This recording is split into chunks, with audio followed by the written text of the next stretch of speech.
Jaj, láttam a Gulyás Ágyú médiánál, belinkelem a videót, egy videót, hogy kiszabadult Jannibál.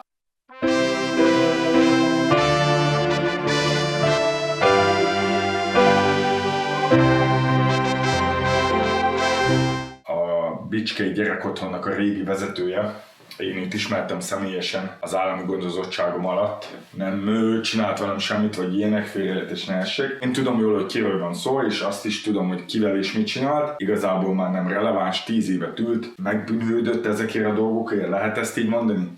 Az ember azt gondolna, hogy igen. Na, ugye kiengedték, várta ott őt 2 darab újságíró, és azt mondta, hogy nem járulok hozzá, hogy kép és hangfelvétel készüljön róla. És ennyi. És járkált, mint egy ilyen furcsa ember, azt se tudta, hova megy, és számomra érthetetlen. Meg is álltam közben.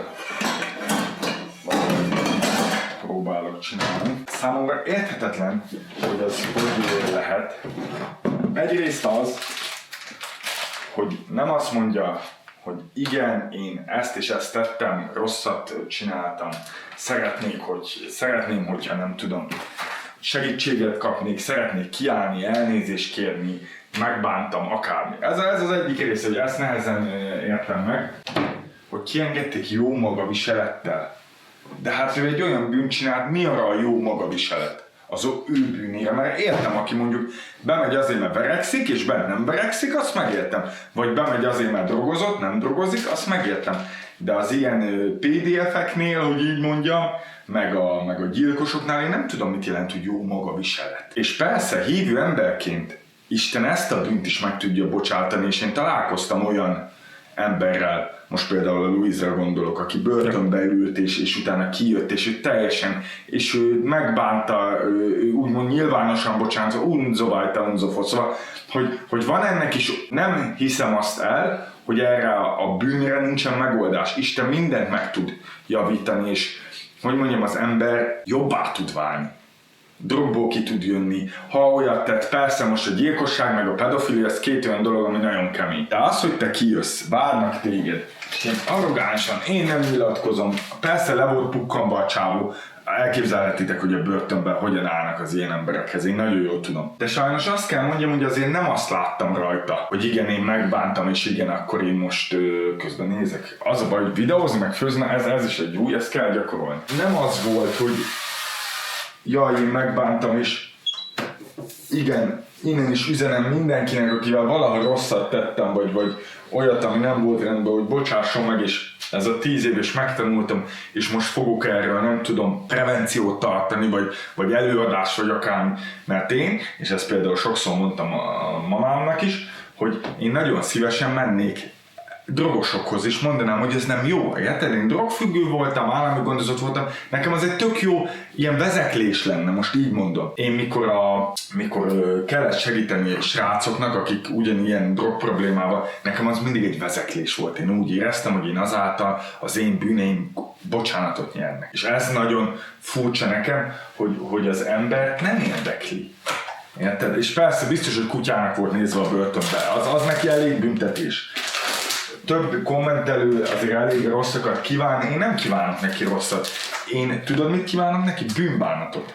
Hogy bánja meg a bűneit, és tegyen érte, hogy jóvá tudja tenni, és persze ő olyan dolgokat csinál gyerekekkel, amire azok a gyerekek öngyilkosok lettek. Szóval bele kell gondolni, hogy egy ilyen szintű lelki és testi megalázás, amit állami gondozott gyerekek átéltek, és én is átéltem hasonlót, nem feltétlenül szexuális értelemben. Ez borzalmas.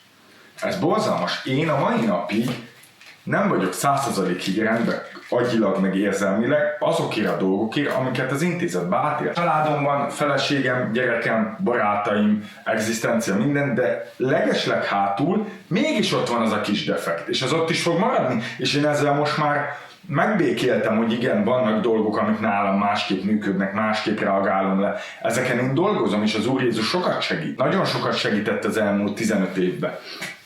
De mi van azokkal a srácokkal, akiknek semmi segítségük nincs, akik egyedül vannak? Az öngyilkosság az egyenes út a pokolba. És gondold el, hogy valaki oda küldte a másikat. Van arra bocsánat? Meg tudja azt az Isten bocsánat? Hát ha nem bánod meg, és nem kezdesz el dolgozni magadon semmiképpen. Szóval Magyarország abban nagyon rossz, hogy nem assák, mint Amerikában. Nekem az nagyon tetszik, hogy ott igenis azt mondják, hogy figyelj, ő ilyen vádakkal, vagy ilyen tetéssel volt ezért és ezért bent, ő itt lakik, vigyázzatok erre. Megszégyenítés? Igen.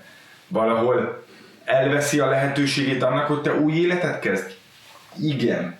De cserébe ad egy olyan féket, hogy ne akarjál még egyszer ilyet csinálni. Nekem nagyon-nagyon-nagyon sokat hoz az, hogy ez meg füstölög, na így égeted oda a kaját. De azért valahogy érted, ő is egy Isten teremtménye, akárhogy nézzük, egy ember,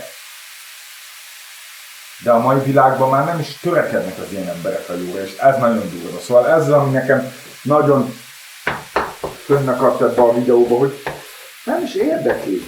Miért nem lehet azt mondani, érted, hogy igen, te, ez rossz volt, rossz nem tudom, a fejem, van egy bajom, beteg vagyok, akármi. Érted, szóval lehetne 100 és 100 dolgot mondani. De a semmit mondás, a megbánás teljes hiánya szerintem nem tud oda eljutni, hogy bűnbocsánatot kapjon. Ez az igazság. És én nem azt mondom, Istennél bármi lehetséges. De emberileg látom, hogy nem az a beállítottság, ami ehhez kell. Szóval, ja, mindegy. Ami biztos és ami nagyon fontos, hogy én kívánom azoknak az áldozatoknak, akik ő miatta bármilyen nemű rosszat szenvedtek, hogy az Úr Jézus adjon nekik tényleg egy gyógyulást, mert ez nagyon fontos. Erre nekem is nagy szükségem van, hogy gyógyulást kapjak az Úr Jézustól különböző dolgokra. És mondom, hála jó Istennek, én nem voltam ilyen szempontból ennyire megalázva. De sokkal kevesebb rosszhoz is nagyon nagy mértékű gyógyulásra van szükségem. És szeretetre, és tényleg én tudom azt, hogy van kiút ebből bármilyen, hogy mondjam, szégyen ez. Mert ez egy nagy szégyen, ezt kell megérteni, hogy amit ő csinált. Ez egy nagy szégyen. Érted? Egy férfi embernek ez egy óriási szégyen. Ezt higgyétek el nekem. Szóval mindent összevetve tényleg azt tudom mondani, hogy egy dolgot tudok én csinálni ennyi idő után úgy, hogy én kijöttem már az állami gondozottságból régen 14 évvel ezelőtt, vagy 15, és tényleg nincs már ehhez közöm, hála a jó Istennek. De én egy dolgot tudok csinálni, hogy imádkozok ezért. Egyszerűen imádkozok azért, hogy ezek a srácok megkapják egyszerűen a gyógyulást, azt a lelki békét, amire mindenki vágyik. Mert ez az igazság. És igen, és a bűnös pedig nyerje el büntetését abban az esetben, hogyha nem bánja meg a bűneit. Én nem vagyok soha az ellen, hogy adjunk egy új esélyt valakinek, de azt annak a valakinek is akarnia kell. Ja, és most abba hagyom, mert kezdem érezni azt, hogy kezdek egy ilyen, lelkileg egy kicsit egyszerűen elcsúszni azon, hogy tényleg valahogy felbosszankodok ezen, és ez nem egy jó dolog, és ne bosszankodjatok ti se, hanem egyszerűen meg kell tanulni azt, hogy azok az emberek, akiknek van lelkiismeretük, azok a jó emberek. És igenis, ez nagyon fontos, és tanítsátok meg a gyerekeiteknek ezt, és a szeretteiteknek, hogy igenis a lelkiismeret ez egy fontos dolog, és fontos az, hogy a bűnénket megbánjuk és jóvá tegyük. Köszönöm szépen, hogy megnéztétek a videót, ha nem tettétek, még iratkozzatok föl, következő videóban találkozunk, Isten áldjon titeket, sziasztok!